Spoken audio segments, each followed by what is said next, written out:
اللہ تعالیٰ نے جب انسان کو تخلیق کیا تو اس کے باطن میں ایک ایسی الہامی صلاحیت ودیت فرما دی جو اسے نیکی اور بدی کے درمیان تمیز کرنے کی قدرت عطا کرتی ہے۔ یہ وہ فیصلہ کن قوت ہے جو نہ کسی دینی مدرسے کی محتاج ہے، نہ فلسفے کے کسی کمرے کی، یہ کسی پروفیسر کی عطا ہے، نہ ہی کسی فاضل وقت کی میراث، بلکہ یہ فطری روشنی ہے، ایک نور الہام جو ہر انسانی دل میں رکھا گیا ہے۔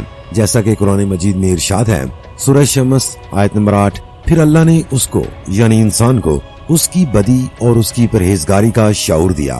یہ وہ الہامی رہنمائی ہے جو انسان کی اصل حقیقت ہے، اور اسی بنیاد پر اللہ تعالیٰ نے اسے عظیم ترین امانت کا حامل بنایا، وہ امانت جسے آسمانوں، زمین اور پہاڑوں کے سامنے رکھا گیا، مگر سب نے اس کے بوجھ سے انکار کر دیا، مگر انسان نے اسے قبول کیا۔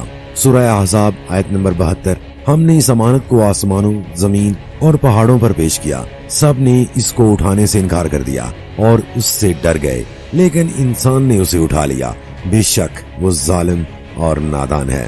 یہی صلاحیت انسان کے لیے آزمائش کی بنیاد بھی ہے۔ اس کی ہر آزمائش، ہر امتحان اسی پر مبنی ہے کہ وہ نیکی اور بدی میں امتیاز کرے، انصاف پر کھڑا ہو اور حق کی پہچان میں لغزش نہ کھائے۔ اللہ تعالیٰ فرماتے ہیں سورہ انبیاء آیت نمبر 35، ہم تمہیں خیر و شر سے آزماتے ہیں، یہ ایک آزمائش ہے۔ حضرت ابراہیم علیہ السلام کی زندگی اسی فیصلے کی صلاحیت کا جیتا جاگتا نمونہ ہے۔ وہ ایک ایسی قوم میں پیدا ہوئے جو جہالت اور شرک میں ڈوبی ہوئی تھی۔ انہوں نے بھی اپنے گرد و پیش کے چمکتے سورج، چاند اور ستارے کو دیکھ کر بظاہر ان کو رب تسلیم کیا، مگر جب وہ اس باطنی صلاحیت کو بروئے کار لائے جو اللہ نے انہیں عطا کی تھی تو فوراً حق کو پہچانا۔ چنانچہ اللہ تعالیٰ نے فرمایا سورہ بقرہ آیت نمبر 124، اور جب ابراہیم کو ان کے رب نے چند باتوں میں آزمایا تو انہوں نے ان کو پورا کر دیا۔ اللہ نے فرمایا بے شک میں تمہیں لوگوں کا امام بنانے والا ہوں۔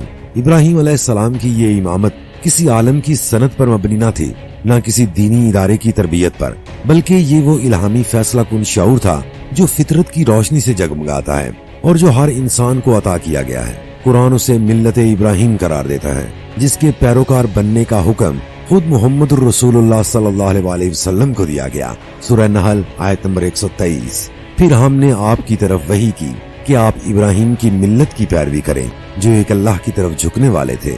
انسان کی اصل کامیابی اسی ایک باطنی توازن پر موقوف ہے۔ یہی وجہ ہے کہ سورہ رحمان کی ابتدائی آیات میں اللہ تعالیٰ نے اس کائنات کے حسن اور نظم کو میزان یعنی عدل و انصاف سے تعبیر فرمایا۔ سورہ رحمان آیات نمبر 8 سے 7، اور آسمان کو بلند کیا اور توازن قائم کیا تاکہ تم توازن میں تجاوز نہ کرو۔